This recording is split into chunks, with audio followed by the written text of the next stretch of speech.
আজ আমরা কোথায় যাচ্ছি তোমরা ক্যাপশন দেখে বুঝেই গেছো। হ্যাঁ, আজ হচ্ছে আমরা দক্ষিণেশ্বর যাচ্ছি। আমরা প্রতিবারই আসি, প্ল্যান করি যে দক্ষিণেশ্বর যাব, কিন্তু যাওয়াই হয় না। তো এবার আমরা ফাইনালি যাচ্ছি। একটা ব্যাপার, দিদিরা যেহেতু যাবে না, মামুনি তো খুব কান্না করছিল, ওকে রেখেই আমাদের আসতে হলো, কি আর করার। আর আমরা এখন ব্যারাকপুর থেকে দক্ষিণেশ্বর বাস করে যাব। বাসে উঠেই তো আমাদের দাঁড়িয়ে থাকতে হচ্ছে। আর এই লোকাল গাড়িগুলোতে দাঁড়িয়ে থাকা যে কি কষ্ট, যারা যাতায়াত করে তারাই বোঝে।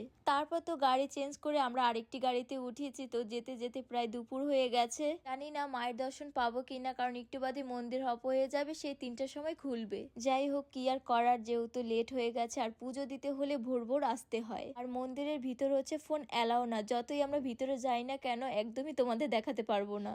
তো যেহেতু মন্দির বন্ধ হয়ে গেছে, তাই আমরা হাঁটতে হাঁটতে গঙ্গার ঘাটে এসেছি। এই গঙ্গার ঘাট থেকে আবার বেলুন মঠ যায়। আর এই দক্ষিণেশ্বরে হচ্ছে আমাদের এই থার্ড টাইম, মানে আমরা এই 3বারের মতো এসেছি। তো আগেও 2বার মায়ের দর্শন পেলাম, এবার মনে হয় মায়ের দর্শন পাবো না। যাই হোক, চারপাশটা ঘুরে দেখে যাব, যেহেতু অনেকদিন বাদে এসেছি। যতবারই ইন্ডিয়া আসি দক্ষিণেশ্বরে প্ল্যান করে থাকি যে আসবো আসবো, কিন্তু আসাই হয় না। তো এবার এসেছি, দেখো ওদিকে মন্দির বন্ধ হয়ে গেছে। তো এই তো মন্দিরের চারপাশে দোকান রয়েছে, সেখান থেকে আমরা কিছু টুকিটাকি কিনে নিলাম। আর দক্ষিণেশ্বরে যতই 2বার আসি না কেন, মাকে দেখি না কেন, দেখো এবারই মাকে দেখতে পারলাম না। আর হ্যাঁ, তোমাদের তো বললাম যে গঙ্গার ওপারে হচ্ছে বেলুড় মঠ। এবার যেহেতু কম সময় নিয়ে এসেছি, যার কারণে ওদিকেও যেতে পারলাম না। যাই হোক, আমরা যখন প্রথম এসেছিলাম তখন বেলুড় মঠ গিয়েছি। যেহেতু মেইন মন্দিরের ভিতরেই যেতে পারিনি, তো আমরা এই তো চারপাশটা ঘুরে ঘুরে দেখছি। আর আমাদের হাতে সময় নেই, তাই আমরা চলে যাব। একটা ব্যাপার, আমরাও যাচ্ছি, তার ভিতরে শুনি মন্দির খুলবে, কিন্তু প্রচুর পরিমাণে লাইন ছিল, যেখানে দাঁড়িয়ে আমাদের যাওয়াটা সম্ভব ছিল না। কি আর করার, যেহেতু সময় নেই আর আমাদের তাড়াতাড়ি যেতেও হবে।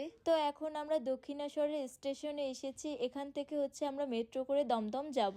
আমরা তো গাড়ি করে যেতাম ব্যারাকপুরে, কিন্তু আমাদের হাতে একদমই সময় নেই, তাই আমরা ট্রেন করে যাব। তো এখন আমরা মেট্রো করে দমদম পর্যন্ত যেয়ে ওখান থেকে আমরা আবার ব্যারাকপুরে যাচ্ছি।